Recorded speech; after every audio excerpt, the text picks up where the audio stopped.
ರೈತರ ಹಣಕ್ಕೆ ಕಾರ್ಯದರ್ಶಿ ಕನ್ನ ರೈತ ಸಂಘ ಹೋರಾಟ ಬಂಗಾರಪೇಟೆ.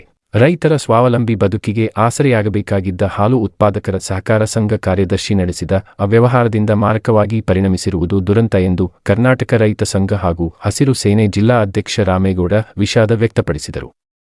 ಪಟ್ಟಣದ ಹೊರವಲಯದ ಹಾಲು ಉತ್ಪಾದಕರ ಸಹಕಾರ ಸಂಘದ ಕೇಂದ್ರ ಕಚೇರಿ ಎಂ.ವಿ. ಕೃಷ್ಣಪ್ಪ ಶಿಬಿರ ಭವನ ಮುಂಭಾಗದಲ್ಲಿ ಕರ್ನಾಟಕ ರೈತ ಸಂಘ ಹಾಗೂ ಹಸಿರು ಸೇನೆ ಜಿಲ್ಲಾ ಶಾಖೆ ವತಿಯಿಂದ ಹಮ್ಮಿಕೊಂಡಿದ್ದ ಪ್ರತಿಭಟನೆಯಲ್ಲಿ ಭಾಗವಹಿಸಿ ಮಾತನಾಡಿದ ಅವರು, ಆಯನೂರ ಹೊಸಹಳ್ಳಿ ಹಾಲು ಉತ್ಪಾದಕರ ಸಹಕಾರಿ ಸಂಘದ ಕಾರ್ಯದರ್ಶಿ ಪ್ರಭಾಕರ್ ರವರು ರೈತರ ಖಾತೆಗೆ ಜಮೆ ಮಾಡಬೇಕಾದ ಹಣವನ್ನು ತನ್ನ ಹಾಗೂ ಇತರರ ಖಾತೆಗೆ ವರ್ಗಾಯಿಸಿ ಲಕ್ಷಾಂತರ ರೂಪಾಯಿ ರೈತರ ಹಣಕ್ಕೆ ಕನ್ನ ಹಾಕಿದ್ದಾರೆ. ಇವರ ವಿರುದ್ಧ ಕ್ರಮ ಕೈಗೊಳ್ಳಬೇಕಾದ ಅಧಿಕಾರಿಗಳು ಮೌನಕ್ಕೆ ಜಾರಿದ್ದಾರೆ ಎಂದು ಆಕ್ರೋಶ ಹೊರಹಾಕಿದರು. 10 ತಿಂಗಳಲ್ಲಿ ಲಕ್ಷಾಂತರ ರೂಪಾಯಿ ಅವ್ಯವಹಾರ. ಪ್ರಭಾಕರ್ ರವರು ಅಧಿಕಾರ ವಹಿಸಿಕೊಂಡ ನಂತರ ಕೇವಲ 10 ತಿಂಗಳಲ್ಲಿ ತಮ್ಮ ಖಾತೆಗೆ 90,000, ಮಂಜುಳಾ ರವರ ಖಾತೆಗೆ 50,000 ಹಾಗೂ ಪದ್ಮಯನ್ ರವರ ಖಾತೆಗೆ 1,98,000 ಹಣ ವರ್ಗಾವಣೆ ಮಾಡಿದ್ದಾರೆ. ಒಟ್ಟಾರೆಯಾಗಿ 3,38,000 ಭ್ರಷ್ಟಾಚಾರ ನಡೆಸಿದ್ದಾರೆ. ಇದರೊಟ್ಟಿಗೆ ಹಾಲು ಶೇಖರಣೆಯಲ್ಲಿ ವ್ಯತ್ಯಾಸ, ಲೆಕ್ಕ ತಪಾಸಣೆಯಲ್ಲಿ ನ್ಯೂನತೆ, ಪಶು ಆಹಾರ ದುರುಪಯೋಗ, ಬೋನಸ್ ನೀಡದೆ ರೈತರಿಗೆ ವಂಚನೆ ಮತ್ತು ಹಾಲು ಸರಬರಾಜಿಗೆ ತಕ್ಕಂತೆ ದರ ನೀಡುತ್ತಿಲ್ಲ. ಆದ ಕಾರಣ ಮೇಲಾಧಿಕಾರಿಗಳು ಇಂಥ ಭ್ರಷ್ಟರ ವಿರುದ್ಧ ಕಾನೂನು ಕ್ರಮ ಕೈಗೊಳ್ಳಬೇಕು ಎಂದರು. ಹಣವನ್ನ ಅಕೌಂಟ್ಗೆ ಹಾಕೊಂಡಿರೋದು ನೋಡಿಲ್ಲ, ಮಾರ್ಕ್ ಮಾಡಿದ್ದೀನಿಲ್ಲ, ಅವ್ರ ಹೆಸರಿಗೆ ಮತ್ತು ಇನ್ನೊಬ್ಬರು ಮಂಜುಳನವ್ರ ಹೆಸರಿಗೆ, ಪದ್ಮನವ್ರ ಹೆಸರಿಗೆ ಟೋಟಲ್ ಆಗಿ ನೋಡಿ ಎಲ್ಲ ಮಾರ್ಕ್ ಮಾಡಿದ್ದೀನಿ. ಬರೀ 10 ತಿಂಗಳಿದ್ದು, ಬರೀ 10 ತಿಂಗಳಿಗೆ 3,38,000 ದುಡ್ಡನ್ನ ಡ್ರಾ ಮಾಡಿದ್ದಾರೆ. ಹೇಳ್ತೀನಿ, 3,38,000 ಡ್ರಾ ಮಾಡಿದ್ದಾರೆ.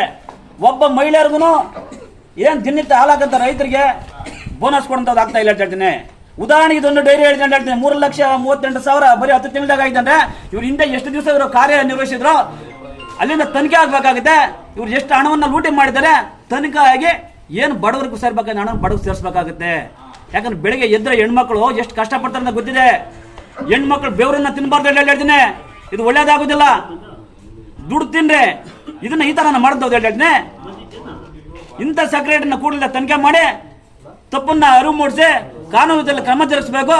ಮತ್ತೆ ಏನು ಇವತ್ತು ಇದಕ್ಕೆಲ್ಲ ತಲೆಗಂಡ DM ಇರ್ಬೋದು, ಸೂಪರ್ವೈಸರ್ ಇರ್ಬೋದು, ಇಂಥವನ್ನೆಲ್ಲ ಕೂಡಲೇ MD ಅವರ ಗಮನಕ್ಕೆ ತರ್ತಾ ಇದ್ದೀರಿ.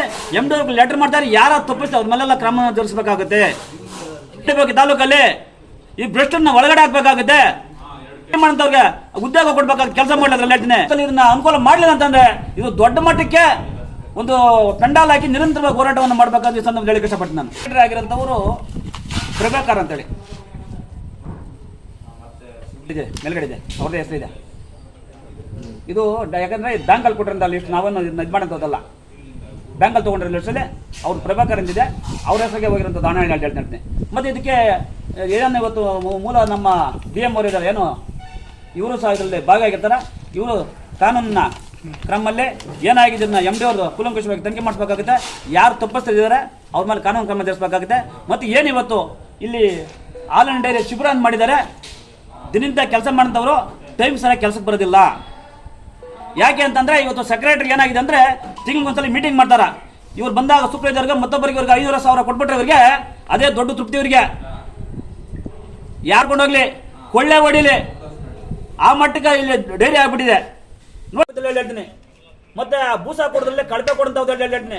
ಮತ್ತೆ ವ್ಯಾಕ್ಸಿನ್ ಇರ್ಬೋದು, ಸಮರ್ಪಕ ಕೊಡ್ತಾ ಇಲ್ಲ ಹೇಳ್ತೀನಿ. ಇಂಥದನ್ನೆಲ್ಲ ತನಿಖೆ ಮಾಡಿಸ್ಬೇಕಾಗುತ್ತೆ. ಇವತ್ತು MD ನಾವು ಇವ್ರ ಮುಖಾಂತರ ಒಂದು ಲೆಟರ್ನ ಕೊಡ್ತಾ ಇದ್ರೆ, ಒಂದು ಎಲ್ಲೆಲ್ಲಿ ಸಮಸ್ಯೆಗಳಾಗಿದೆ ಅದನ್ನ ಬಗೆಹರಿಸಬೇಕು ಅಂತ ಕಳಿಕೆ ಇಷ್ಟಪಟ್ಟು ನಾನು